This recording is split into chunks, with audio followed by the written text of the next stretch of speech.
Picture a classroom. You are at the front of the room, laying out a complex topic flawlessly.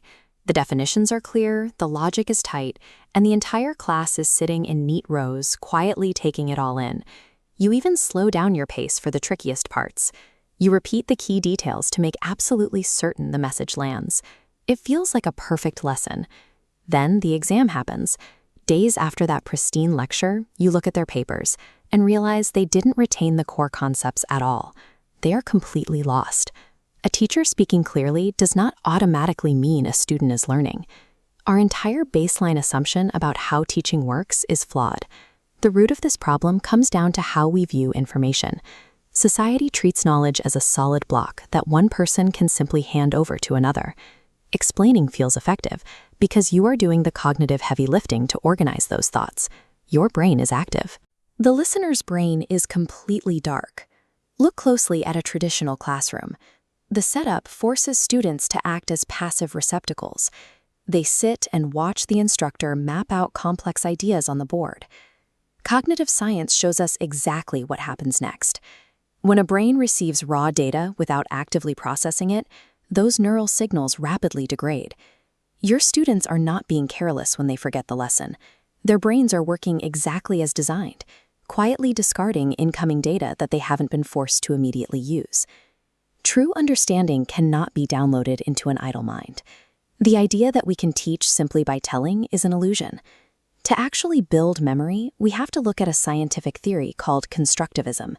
This principle states that learners create knowledge themselves by connecting new concepts directly to their own prior experiences. Think about the process of learning to ride a bicycle for the first time. It is a clumsy, wobbly process. You can read an entire physics manual about momentum and balance. You can watch an expert cyclist pedal around a track for hours. None of that will teach your own muscles how to stay upright. The actual mechanism of learning only activates the second you get on the seat. You have to pedal, lean too far, fall over, and let your brain adjust to the physical feedback of the mistakes. Academic understanding requires the exact same sequence. For cognitive learning to happen, the brain requires active struggle, failure, and real-time mental adjustment. So how does a constructivist approach physically change the dynamic of a listen? The instructor stops providing the neat, polished answers up front. Instead, they pivot to posing open-ended challenges, asking the room what might happen if they run a specific experiment. The immediate result is messy. Students start throwing out conflicting ideas. Some of their answers will be factually correct, and others will be wildly off the mark. Notice the teacher stepping back to let them talk. The friction of that debate does something vital. It forces the students to become genuinely curious and entirely mentally involved in the problem. They take the raw materials of the lesson and actively assemble their own mental frameworks to figure out why a specific answer works. Replacing the clean, easy transmission of facts with the messy struggle of inquiry turns passive listeners into active builders. That is constructivism in action. A common pushback from modern educators is that this approach requires a physical classroom and is impossible to execute in remote online learning environments.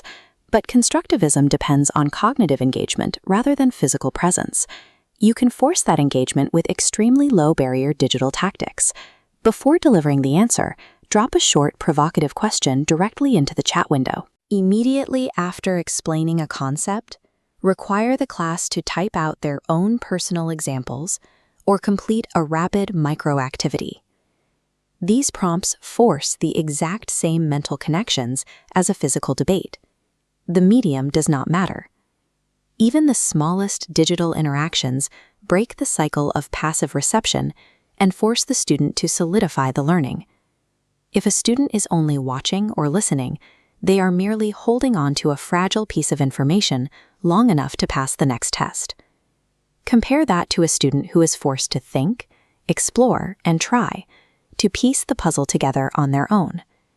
This active involvement turns temporary data into a durable mental framework. Because the learner has done the work to map out those connections themselves, that understanding persists long after the lesson ends. The highest form of teaching is the design of a struggle, an experience where the student is required to